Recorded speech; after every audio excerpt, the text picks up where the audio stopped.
You mister Sunil, बहुत अच्छे तरीके से आपने बाइबल सोसाइटी ऑफ इंडिया की आपने रिपोर्ट हमारे बीच में दी है। और हमारा ये सेंट फ्रांसिस चर्च हर एनजीओ के लिए जो क्रिश्चियन है उनके लिए हमेशा हेल्प करती है, हर एनजीओ को हम सपोर्ट करते हैं। और बाइबल सोसाइटी को मैं पर्सनली बहुत सपोर्ट करता हूँ, क्योंकि एक समय था कि मैं भी बाइबल सोसाइटी के साथ जुड़ा हुआ था।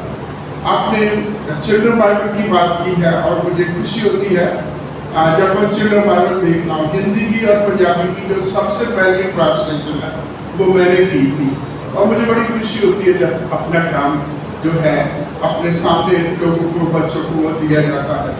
परमेश्वर का धन्यवाद देते हैं। आज का पवित्र वचन बहुत ही खूबसूरत वचन है। हमेशा परमेश्वर के वचन बहुत ही खूबसूरत होते हैं, और प्रभु यीशु मसीह की सेवकाई या प्रभु यीशु मसीह सेवकाई में आते हैं, और ये उस समय के उनके सबसे पहले शिक्षाएं हैं।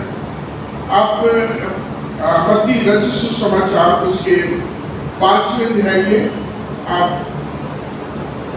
3 वचन से आगे जो हमारे बीच में पढ़े गए हैं, जिनको हम बेअटीट्यूड बोलते हैं, मुबारकबादियाँ बोलते हैं, धन्य वचन बोलते हैं, कई तरीके से इस पैसेज को हम जानते हैं।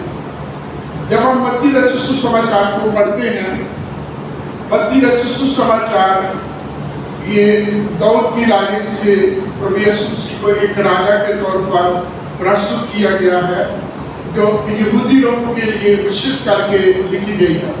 4 सुसमाचार हैं, मरकुस, इसके साथ लूका और यूहन्ना, और चारों का अपना अपना उद्देश्य है। और इन पहली 3 जो सुसमाचार है, जिसको हम मत्ती, मरकुस और लूका बोलते हैं, सिर्फ स्नॉप्टिक गोस्पेल बोलते हैं, उनका एक ही पॉइंट ऑफ व्यू से वो देखते हैं, प्रभु यीशु मसीह की लाइफ, प्रभु यीशु मसीह की शिक्षा और प्रभु यीशु मसीह के कामों को प्रस्तुत करती है। लेकिन जब हम चौथा सुसमाचार देखते हैं, जिसको हम यूहन्ना रचित सुसमाचार कहते हैं, ये एक अलग तरीके से यूनानी भाषा बोलने वाले जो यहूदी नहीं थे, उन लोगों के लिए जो अन्यजाति थे, जो बाद में प्रभु में आते हैं, ऐसे लोगों के लिए वो लिखी गई है। और एक बहुत ही सेंसेशनल तरीके से जो है इसको प्रस्तुत किया गया है, जिसको बोलते हैं ना, एक धमाके के साथ जो है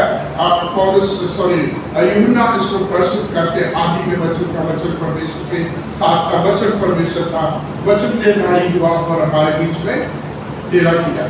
तो जब हम पहले 3 सुसमाचारों में पढ़ते हैं, उसमें मत्ती रचित सुसमाचार हमारे इस जो है सीरीज में सबसे पहली सुसमाचार है।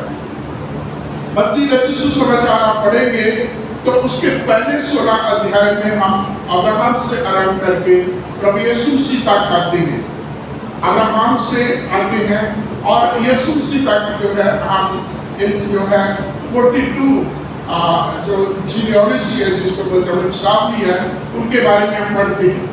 खास करके पहला अध्याय उसका 17 वचन उसमें लिखा है, अब्राहम से दाऊद तक 14 पीढ़ी, दाऊद से बाबिल की बदवाई तक 14 पीढ़ी, और बाबिल की बदवाई से प्रभु यीशु मसीह तक की 14 पीढ़ी। टोटल अब्राहम से प्रभु यीशु मसीह तक 42 पीढ़ियों के बारे में हम पढ़ते हैं।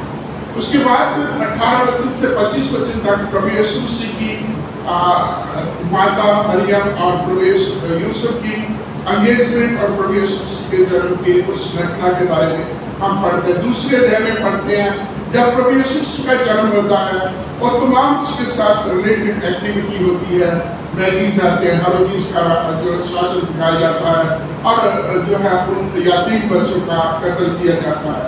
तीसरे अध्याय में यूहन्ना बपतिस्मा देने वाले की सेवकाई, प्रभु यीशु मसीह का बपतिस्मा, और चौथे अध्याय में प्रभु यीशु मसीह का सेवा के लिए तैयारी होना। जब वो बैप्टिज्म लेते हैं, प्रभु का वचन कहता है कि बैप्टिज्म के बाद जो है आत्मा प्रभु यीशु मसीह को जंगल में ले गए, जहाँ वो 40 दिन 40 रात उपवास किया जा रहा, और शैतान उसको परखता रहा, और शैतान की हर आजमाइश परख के सामने प्रभु यीशु मसीह ने जब विजय प्राप्त की, तो फिर वो मिनिस्ट्री में आते हैं। 5वां है जब बहुत बड़ी भीड़ को देखते हैं, तो वचन में लिखा भीड़ को देख करके वो पहाड़ पर बैठ गया। और जब पहाड़ पर बैठ के उनको शिक्षा देने वाला लगा, तो यहाँ ये जो पहले 12 वचन पढ़े गए बहुत ही खूबसूरत वचन है। एक एक वचन जो है बहुत ही महत्वपूर्ण है, बहुत ही जोरदार है। एक अपने आप में हर वचन का मैसेज है जो मेरे और आपके आत्मिक जीवन के उत्थान के लिए, हमारी स्पिरिचुअल ग्रोथ के लिए बहुत जरूरी है।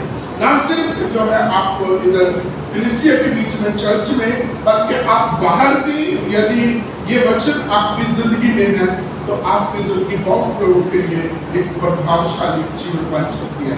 आप जो 5वां अध्याय है उसका 3रा वचन देखिए, उसमें लिखा है धन्य है वे जो, है ना, धन्य है जो दीन है। और सबसे पहली प्रभु यीशु मसीह की जो शिक्षा है वो दीनता के ऊपर है, नम्र होने के लिए। और प्रभु यीशु मसीह की अपनी जिंदगी के बारे में भी देखेंगे तो वो नम्र थी। यशाया में उसके 43 में 42 में जो है बड़े अच्छे तरीके से प्रभु यीशु मसीह के इस जीवन को, इस लाइफ को बहुत ही अच्छे तरीके से बयान किया है कि वो इस प्रकार से उसने अपने आप को दे दिया जैसे एक भेड़ उस ऊन कतरने वाले के सामने अपने आप को दे देती है, और उसने अपना ऊन खोला किसी तरीके से उसने वो। तो नम्रता बहुत ही जरूरी है हमारे जिंदगियों में। नम्र होना, जब हम नम्र होते हैं तो प्रभु हमें ऊंचे को उठाता है। घमंड प्रभु का ब्रेकफास्ट है। घमंड को प्रभु कभी भी जो है पसंद नहीं करता। आप इन्हीं वचनों को पढ़ेंगे, भजनों को पढ़ेंगे और जगहों पर पढ़ेंगे तो जहां कहीं घमंड के बारे में आता है प्रभु उसे पसंद नहीं आता। आप पढ़ेंगे नीति वचन उसका 6 अध्याय 16 वचन या 16 अध्याय 6 वचन, ये मिक्स हो जाता है मेरे सेक्शन। तो उसमें लिखा है 7 बातें हैं जिनसे परमेश्वर जिनको नफरत करते हैं, पसंद नहीं करते, और उसमें सबसे पहली है घमंड से चढ़ी हुई आंखें। घमंड से चढ़ी हुई आंखें, प्रभु जो है घमंड को पसंद नहीं करता। और मैं जैसे बोलता हूँ, मैं यही इमोशनल ना हो जाऊँ।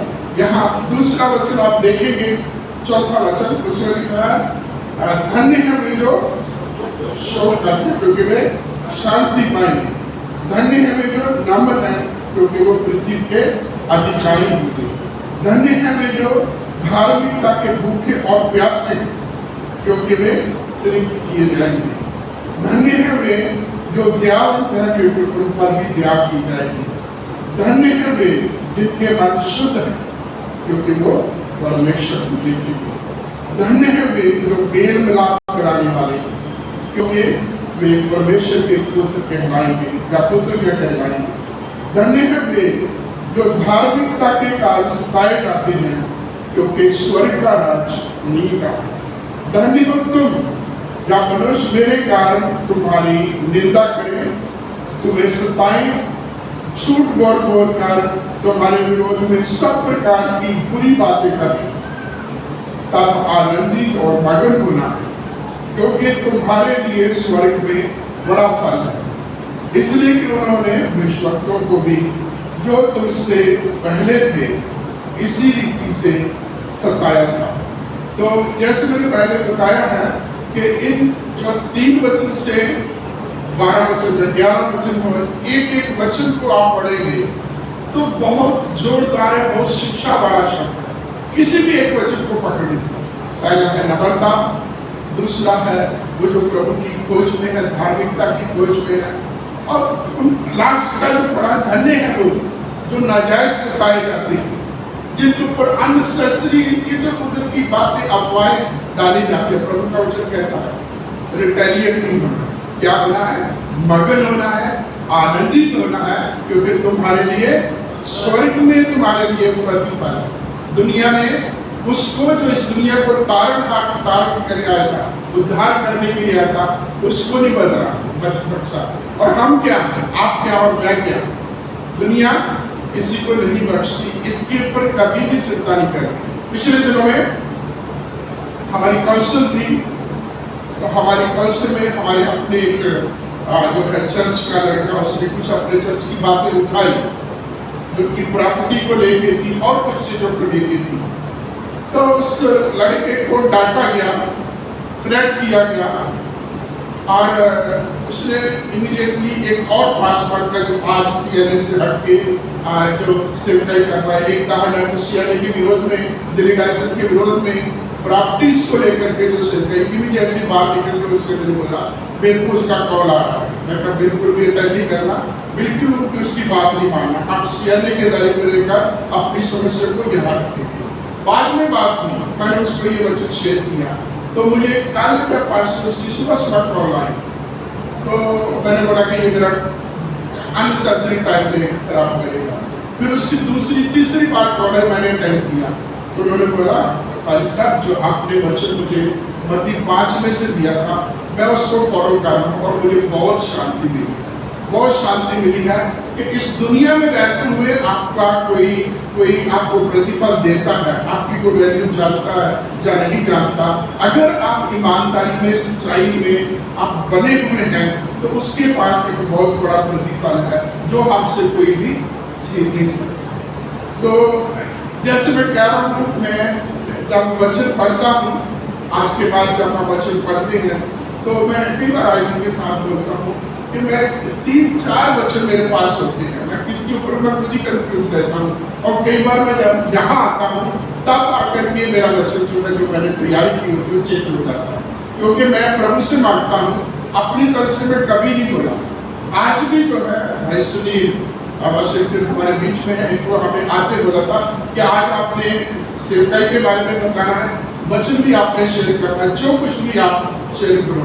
तो उन्होंने बोला कुछ गड़बड़ ना हो जाए, तो मैंने क्या बोला था, वो परमेश्वर गड़बड़ का परमेश्वर नहीं है, वो परमेश्वर एक सिस्टम का परमेश्वर है और सब चीजों को वो सिस्टम में लाता। हमें उसके प्रति विश्वास जो रहना है, हमें उसके प्रति ईमानदार रहना है, हमें उसके प्रति मेहनती होना है, हमें उसके प्रति अपने फर्ज को अदा करना है, बाकी सब कुछ उसके हाथ में है, क्योंकि वो प्रभु कभी भी किसी का कर्जदार नहीं, बोलो हालेलुया, वो प्रभु कभी भी किसी का कर्जदार नहीं है। आपने छोटे से छोटा भी काम अगर प्रभु के लिए किया है, जैसे हम पहला उसके 15 अध्याय के 57-58 वचन में पढ़ते हैं कि प्रभु में तुम्हारा परिश्रम व्यर्थ नहीं। जो भी आपने प्रभु के लिए किया, प्रभु के नाम के लिए किया, ईमानदारी लगन मेहनत से किया है, वो कभी भी व्यर्थ नहीं जाएगा। देर सवेर से वो दुनिया के सामने आएगा और दुनिया देखेगी, और दुनिया से ज्यादा प्रभु के पास मेरे और आपके लिए प्रतिफल है। तो फिर मैं अभी खड़ा बोल तो रहा हूँ, बस समझ नहीं पा रहा कि मैं कौन सा वचन इन जो है मुबारक बातों में कौन सा वचन आपके सामने शेयर करूँ। तो let's come to verse 8। Jacob पढ़िए, 8वां वचन पढ़ेंगे, क्या ऊंचे से जैसे आप कमेंट्री देते हैं वैसे पढ़ेंगे।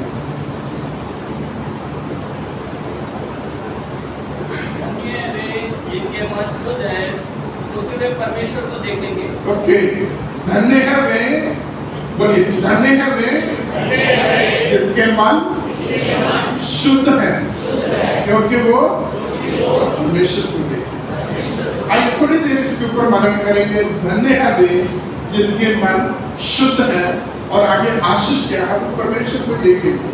जब हम परमेश्वर के पवित्र वचनों को पढ़ते हैं आराम से लेकर आगे तक, प्रभु का वचन कहता है कि परमेश्वर को कोई देख नहीं सकता।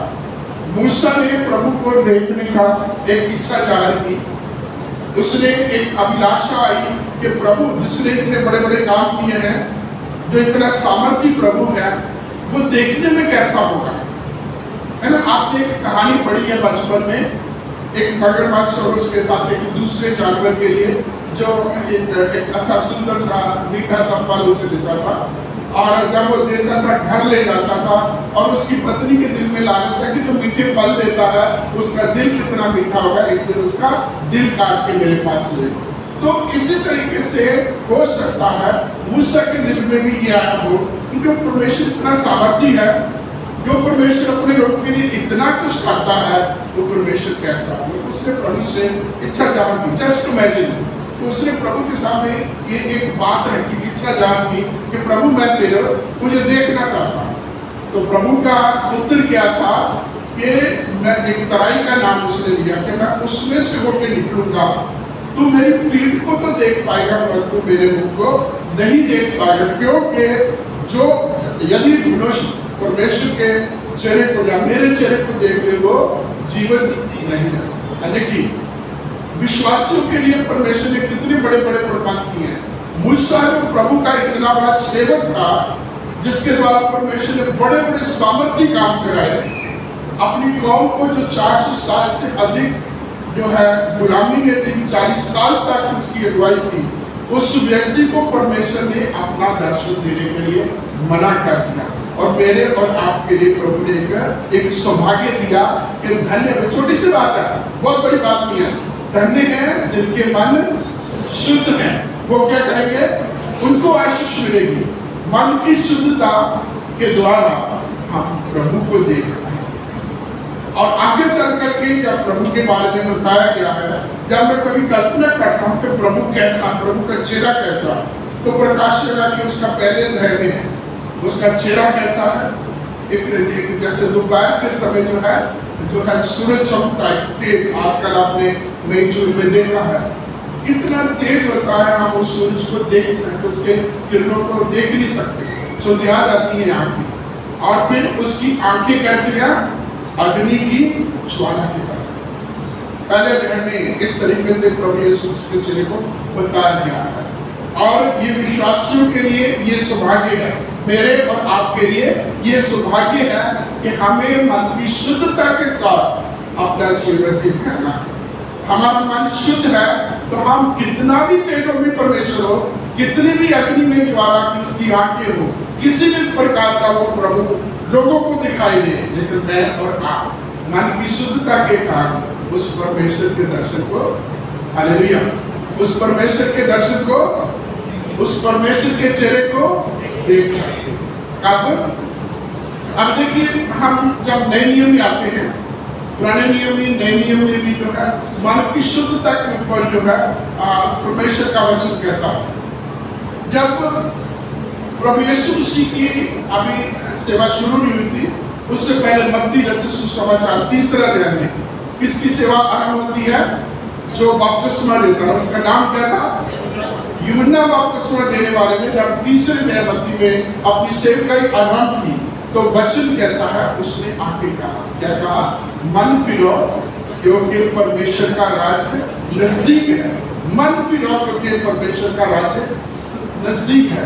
पेंतिकोस्त के दिन जब पतरस ने पहला sermon दिया जिसमें 3000 लोगों ने प्रभु को, 3000 आत्माएं जब बची, तो उसमें जब लोगों ने पूछा, लोगों ने जानना चाहा उद्धार पाने के लिए, इस प्रभु यीशु मसीह की मृत्यु के उस दर्द से बचने के लिए हम क्या करें, तो पतरस ने यही कहा, मन फिरो। अलग अलग समय में जब हम देखते हैं प्रभु यीशु मसीह ने जब सेवा का आरंभ किया तो इसी बात के ऊपर उन्होंने जोर दिया, यही बात सबसे पहले बोली, मन फिरो क्योंकि परमेश्वर का राज नजदीक है। यहाँ तक तो यूहन्ना और भी आगे बढ़ जाता है कि जो पेड़ फल नहीं देता वो काट डाला जाएगा और आग में जला दिया जाएगा। तो मन फिरो क्योंकि परमेश्वर का राज्य नजदीक है। और यदि आप पीछे जाएंगे, आप पढ़ेंगे मेरे साथ यिर्मयाह उसका 9 अध्याय और उसका 17 वचन।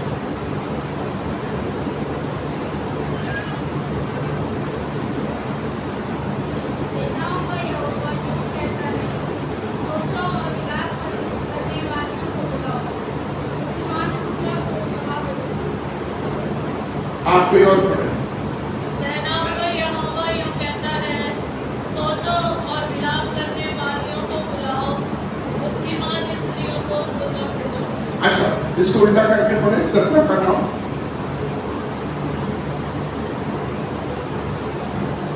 मन तो सब वस्तुओं से अधिक धोखा देने वाला होता है, उसमें असाध्य रोग लगा है, उसका भेद कौन समझ सकता है। क्या बोला है मन के बारे में?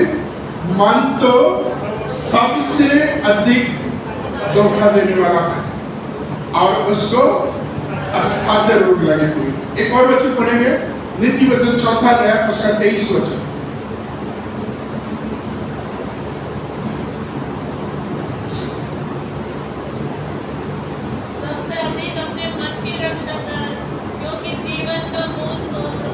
सबसे अधिक अपने मन की रक्षा कर, क्योंकि आगे जीवन का मूल स्रोत किसमें है? मन में, हमारी सोच में, हमारे दिल में, हमारे हृदय में। तो जब नीति वचन का लिखने वाला ये कहा जाए, सुलेमान ने कहा, जब वो इसमें 20 वचन से आगे जो है कई चीजों को, अपनी आंखों के बारे में, अपने पैरों के बारे में, अपनी जो है और चीजों के बारे में जो बात की, अपने जुबान के बारे में कई 4-5 बातें यहाँ लिखी गई हैं। ये सारी कहने के बाद वो 23 वचन में कहता है, सबसे अधिक अपने मन की चौकसी का, सबसे अधिक अपने मन की रक्षा का, जिसका जवाब हमें यिर्मयाह 17:9 में मिलता है, क्योंकि मन सबसे अधिक धोखा देने वाली चीज है। इसने कहा है, मन लोभी, मन लालची, मन चंचल, मन चोर। मन में क्या क्या है? लोभ, लालच, चंचलता, है ना? मन लोभी, मन लालची, मन चंचल, मन चोर। मन के मत न चलिए, ले जाए किसी और। एक पंजाबी में कहावत है, मन जीते जग जीत। जिसने अपने मन को जीत लिया, कंट्रोल कर लिया अपने मन को मतलब अपनी इच्छा को, अपनी विचार को कंट्रोल कर लिया है, वो समझ लो तो पूरे जग को भी, पूरे संसार को भी वो जीतने की पूर्व समझ रखता है। तो पहली बात हमने, जैसे प्रभु यीशु मसीह ने यूहन्ना बपतिस्मा देने वाले ने और चेलों ने जब उससे कई आरंभ की, तो मन की शुद्धता, मन को फिर मन से जो अपने बुरे कामों से फिर करके प्रभु की ओर आने की बात की है। तो नीति वचन कहता है, इस मन की हमने सबसे अधिक जो है चौकसी करनी, रक्षा करनी है, क्योंकि ये चंचल है, लोभी है, लालची है, हर तरीके की कप इसमें भरा हुआ है। और इसको जो एक कप, चूंकि जो भी गलत चीजें हैं, इनको अपने वश में लाना, क्योंकि ये असाध्य रोग लगे हुए हैं। एक और वचन कहते हैं, असाध्य रोग है कौन से? मत्ती उसका 19 अध्याय उसका 15 वचन।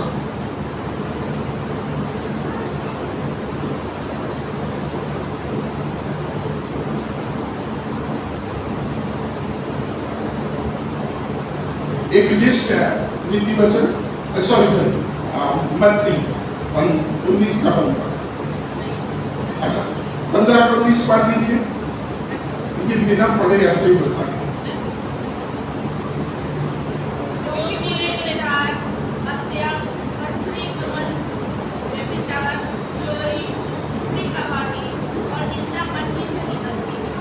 ये क्या एक लिस्ट है? एक लिस्ट के बीच में क्या है? ये तमाम चीजें कहां से निकलती है? मन से निकलती है, जो मनुष्य को अशुद्ध करती है। तो इसलिए हमें मन की शुद्धता के ऊपर ध्यान देना है। प्रभु यीशु मसीह ने अपनी प्रारंभिक सेवकाई के बीच में एक बात यह भी कही थी कि हमें अपने मन को शुद्ध करना। धन्य है वे जो मन के शुद्ध है, जिनके मन शुद्ध है ना?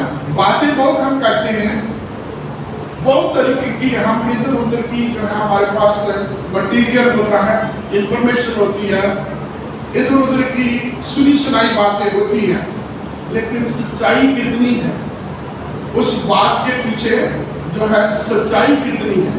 मैं करनाल में था तो हमेशा हर जगह कुछ कुछ बातें होती रहती।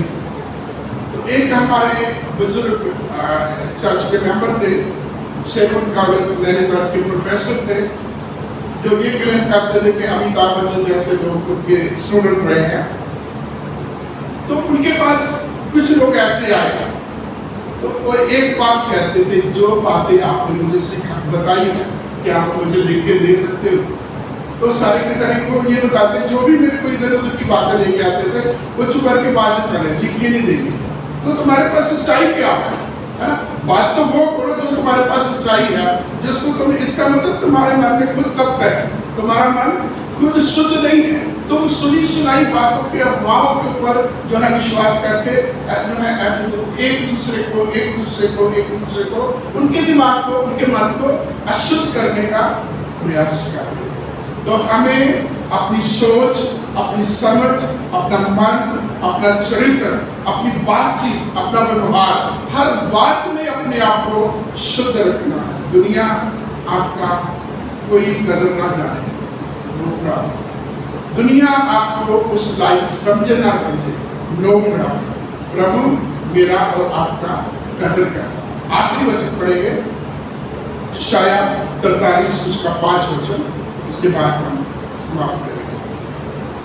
मत डर, क्योंकि मैं तेरे साथ हूँ। मैं तेरे वंश को पूर्व से ले आऊंगा और पश्चिम से भी इकट्ठा करूंगा। आगे मैं उत्तर से कहूंगा, दे दे। 4 वचन पढ़ेंगे। मेरी दृष्टि में तू अनमोल और प्रतिष्ठित ठहरा है और मैं तुझसे प्रेम रखता हूँ। इस कारण मैं तेरे बदले मनुष्यों को और तेरे प्राण के बदले में राज्य राज्य के लोगों को दे दूंगा। तो आज जितने भी मैं रेफरेंस किए सारे गलत हो रहे हैं, लेकिन मैं उसके आसपास हूँ। चौथा वचन क्या कहता है? नीति वचन 43:4 क्या कहता है? You are precious in my site.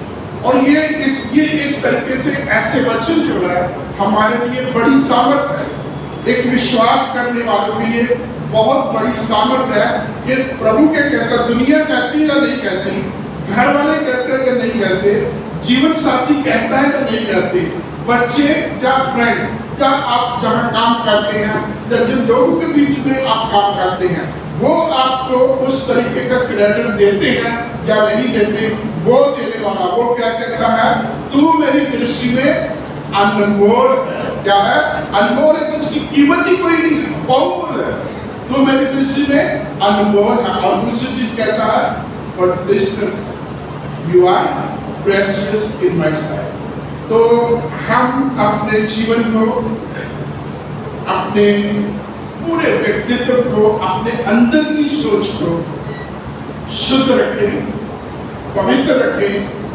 अपना देखना, सुनना, बोलना, काम करना प्रयास करें, जितना हो सके हम शुद्ध रहें। दुनिया को दिखाने के लिए नहीं, केवल और केवल प्रभु के लिए करें, क्योंकि प्रभु कहता है you are precious in my, तू मेरी दृष्टि में अनमोल है। तो आइए हम अपना प्रभु के हाथों में समर्पित करते हुए प्रार्थना करें। महान सर्वशक्तिमान हमारे दयावान परमेश्वर, आज के इन पवित्र वचनों के लिए जो तेरी ओर से हमें मिले हैं, हम आपका धन्यवाद देते हैं, आपका शुक्र, आपकी तारीफ करते हैं। धन्यवाद देते हैं बाइबल सोसाइटी के लिए, तेरे दास रेवरेंड जोसेफ के लिए और उनके पूरे ऑफिस स्टाफ के लिए, अलग अलग जगहों पर उनके पिता परमेश्वर तमाम ऑफिस के लिए, वॉलंटियर्स के लिए हम आपका धन्यवाद देते हैं। जितने भी पिता परमेश्वर बाइबल सोसाइटी की सेवकाई में लोग चुने हुए हैं, प्रभु उनके डोनर्स हैं, कनिष्ठ इंडिविजुअल, हर एक के लिए तेरा धन्यवाद देते हैं। आज हम आपका धन्यवाद देते हैं हमारे प्रिय भाइयों के लिए जो आज आनंद ग्राम के इन दोनों चर्च में आए हैं। हम हमारे प्रिय भाई श्री वाशिंगटन को, उनके जीवन को, उनके कमिटमेंट को, उनके द्वारा दी गई आज की इस टेस्टमनी को, बाइबल सोसाइटी की सेवकाई को, जो सालों से पिता परमेश्वर दी जा रही है, एक वचन जो बहुत ही नॉमिनल चार्जेस से पिता परमेश्वर तेरे लोगों को मुहैया कराया जा रहा है, हम इस सेवकाई को आपके हाथों में समर्पित करते हैं। बाइबल सोसाइटी को, उनकी तमाम जरूरतों को, उनकी लीडरशिप को आप अपने अनुग्रह से आशीष दें।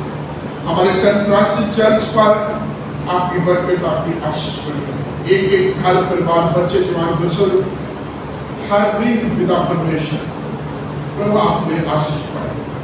हमारे बीच की बहुत सारी कमियां, गलतियां, कमजोरियां, दुर्बलताएं हैं, अज्ञानता है, हम में कई प्रकार की पिता परमेश्वर वो बातें हैं जो तेरी मर्जी के खिलाफ हैं, उन सबको दूर करने के लिए अब हम पर अपनी बड़ी दया, अपना अनुग्रह बनाए रखें। और हम हर काम करते समय, हर विचार करते समय पिता परमेश्वर आपके भय में चले, अपने आप को हर बात में शुद्ध और पवित्र बनाए रखें, ताकि हमारी जिंदगी से आपको महिमा मिले, आपका नाम ऊंचे उठाया जा सके।